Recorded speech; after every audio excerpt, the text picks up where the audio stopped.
Brett Kavanaugh's sake, if he is innocent, I hope tomorrow he opens his statement and says, you know what, bring in all the victims. It's really focus on like serious, violent, sexual. Those three, if you like throw the book at those three. Don't wear masks in our community. You're terrorizing women. Real men don't terrorize women. There's one group who has always known the danger of Donald Trump, and that's women. As somebody who has spent my time in Congress working to stand up for the rights of victims, about sexual assault victims who deserve justice, former prosecutor and a dad of a little girl, and that we have to do everything to stand with sexual assault victims. That did not age well.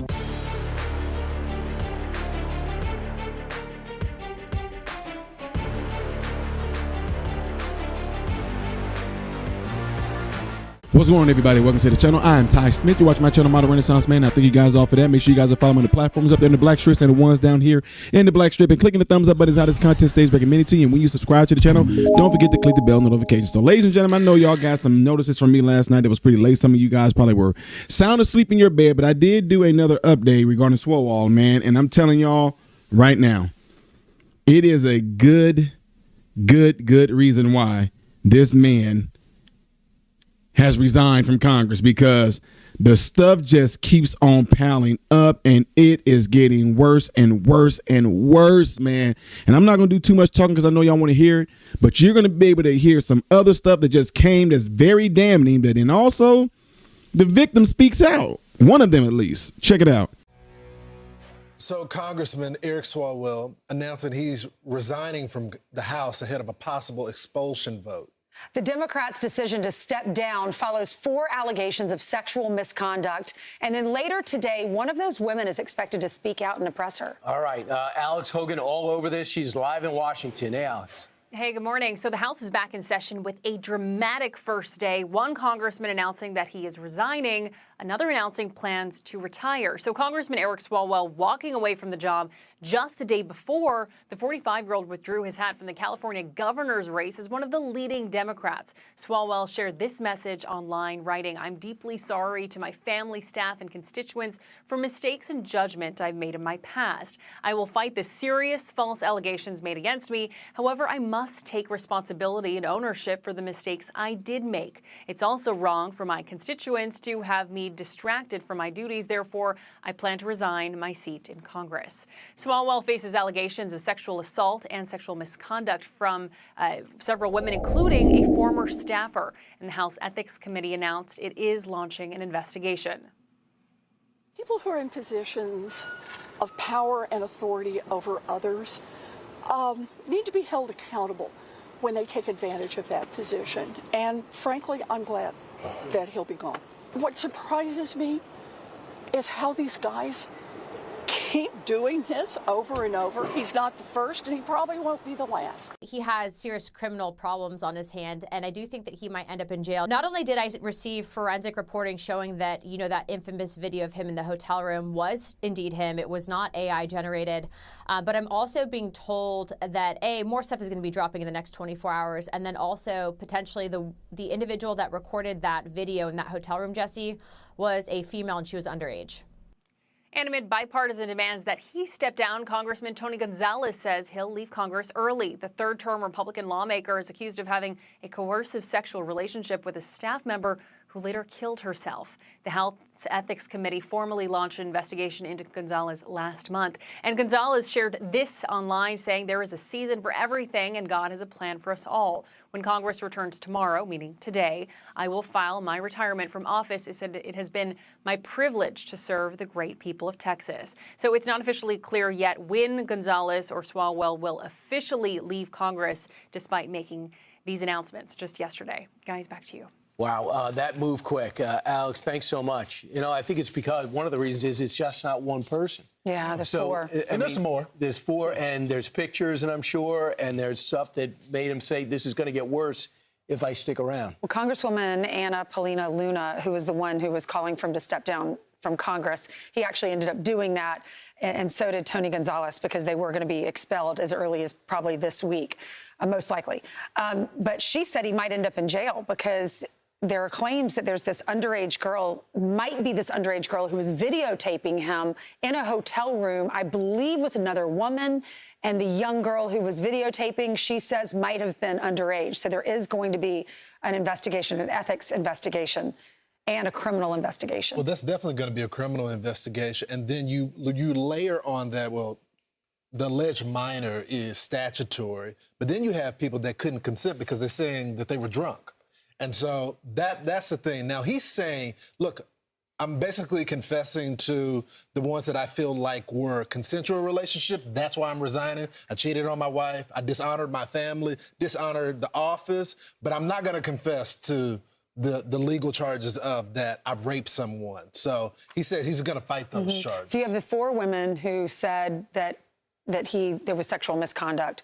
Right. One of them, I think one of those 4 is the one that was hiding her face in the interview yesterday, that said that she woke up in his hotel room. Took her a while to realize she was in his hotel room. She was alone. Something had happened. She had flashbacks of coming to in the middle of whatever was going on between these two. And she said she told him no. She pushed him off, and he did something to her anyway. So that was the girl yesterday who did that interview. Then there is a presser today. We don't know if that's the same girl. I imagine it's a different girl because she concealed her identity in that interview yesterday. I mean, the way that she was describing it, I watched the interview on Saturday night. I think it was Saturday on CNN. The way she's describing it, it sounds like somebody, like how people describe what happens when you're drugged, when they put something in your drink. She doesn't say that, but it seems like when she says she's blacked out the way she did and had it 2 separate times. But the thing about Congressman Eric Swalwell is what he's experiencing right now. He was aggressively going after every Republican possible. The only reason you know his name is because he stapled himself to Donald Trump, the Kavanaugh situation, and so much more.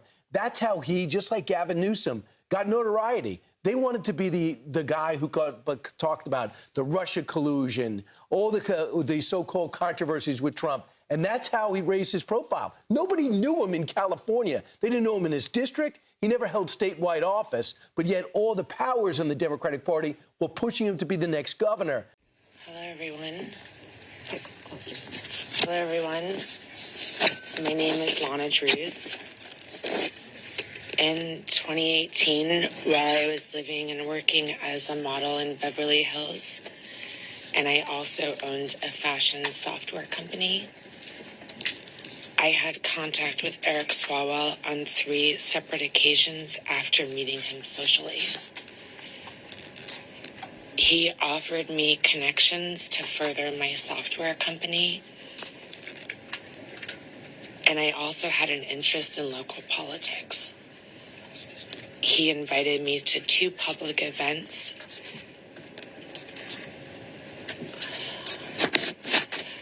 I knew he was married at the time and that his wife was pregnant. He was my friend.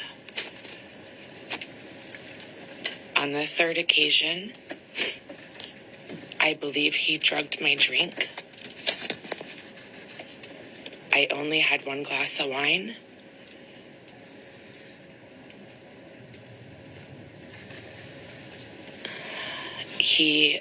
We were supposed to go to a political event, and he said he needed to get paperwork from his hotel room. When I arrived at his hotel room, I was already incapacitated, and I couldn't move my arms or my body. He raped me, and he choked me. And while he was choking me, I lost consciousness. And I thought I died. I did not consent to any sexual activity. Although I did not undergo a rape kit at the time, I disclosed the assault to the people closest to me. I also recorded these events in my handwritten calendar. The assault and its impact were later documented during my therapy sessions at a sexual assault center in Connecticut. It had a profound impact on my mental health.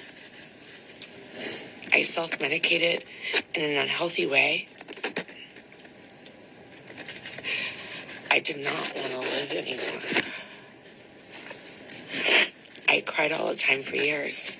At the time, I was in a dating relationship with a boyfriend I was fully committed to. I've never cheated in my life, and I would never have engaged in a consensual sexual encounter with Eric Swalwell. That reality further underscores the non-consensual nature of what occurred. It was a politically unusual and intense time in Beverly Hills, and I was considering a run for city council, which placed me in proximity to political figures and events and added to the pressure to remain composed and silent. Eric was aware I owned a software company, and he spoke repeatedly about his ability to make introductions in Silicon Valley, referencing his political representation and influence there. I was not interested in him romantically, but I was interested in the business relationship and professional connections he offered to provide. My delay in taking action against Eric was driven by fear, not doubt. Fear of his political power, his background as an attorney, and his family law enforcement ties. I have never doubted what happened. I stand with the other women who have come forward,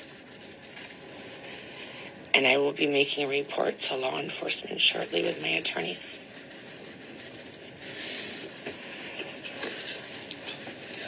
I think we have to switch places with Eric.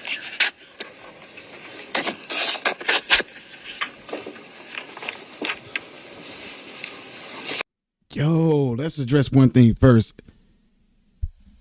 If it turns out to be a minor, like they're saying, recording him doing that, that is crazy. And then it'd be even worse if it was like a relative of the woman he was doing that with and kissing and all that. But if that was a minor that did that, man, y'all, that just does not look good at all. I showed y'all the videos of him kissing that woman and all that, so nothing new there.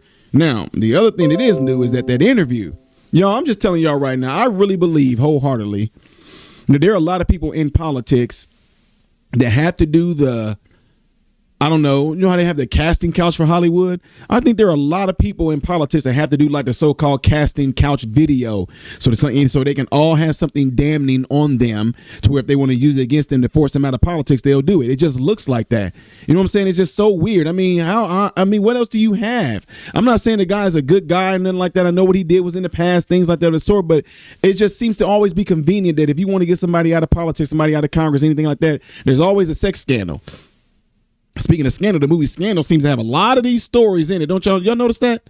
My wife loved Scandal when she watched it. I just noticed that whatever's going on with him and other politicians that have had things happen to them in the past, a lot of these little scripts and stuff like that shows up in Scandal, you know, the little series, whatever. Anyway, the woman that spoke just come off as being a little odd. I'm not saying she's not telling the truth. It just seems weird, man. I mean, why do y'all wait to come out and say stuff instead of saying you had last year, the year before that, all that? And I know she said the reason why is because of his political power he had and all this. And I guess she just jumped on board and he seemed like he was on the downfall. But man, why can't they just do it? And all this stuff about women are so brave and women are so this. Well, be brave enough to do it right from the jump. Because not that you don't believe her, but you all know, believe all women, right? I'm giving her the same exact type of smoke I gave whenever the people came out against Donald Trump and all that. The same exact type of thing. Like, wow, how convenient. Why say something now? And the guys, I'm not saying that the dude did not do it. Like I said the same thing about Trump. I'm not saying that Trump did not do it. I'm saying that if these things happen, why are y'all saying something now? Because I was afraid, but you're not afraid now? I mean, whatever this so-called power that you feel that he has, he can't use it then? And then it just kind of came off a little, whoa, it just kind of took me aback a little bit when at first she said, you know, I was with him 2 times, but it was because I wanted him to pretty much help advance my software company and then also my political endeavors, possibly whatever like that. So it almost like you knew what you were getting yourself into a little bit. Not saying that the rape stuff and all that. Absolutely not. That's absolutely crazy if that happened. But I just hate when people just wait to come out. It's just like right now, Melania Trump extended it out to the women who have been abused or done something heinous that was detrimental to their lives, to the extent to where she wants them to come out and say who did it. But nobody wants to talk. See what I'm saying? This is what I want to know. Like in his case, we see him going down. We see the other congressmen you hear seeing in here. We see them going down. We see the allegations brought to them. We see that. But with the Epstein stuff, we're the victims. This is not even about Epstein. It's about this. In fact, what do y'all think about all this? Don't be scared to say what y'all think. Leave it in the comments below after this video. Not forgetting to do what you see. Any animation right here that greatly helps the channel. Next video right there, things I did as of yesterday. Here, if you have not subscribed to the channel, click that icon right there. I am Ty Smith, Model Renaissance Man, and I hope and pray that every last one of you have food, shelter, and clothing. Most of all, praying every last one of you guys in great health, mentally, physically, emotionally, spiritually. God bless you all through Jesus.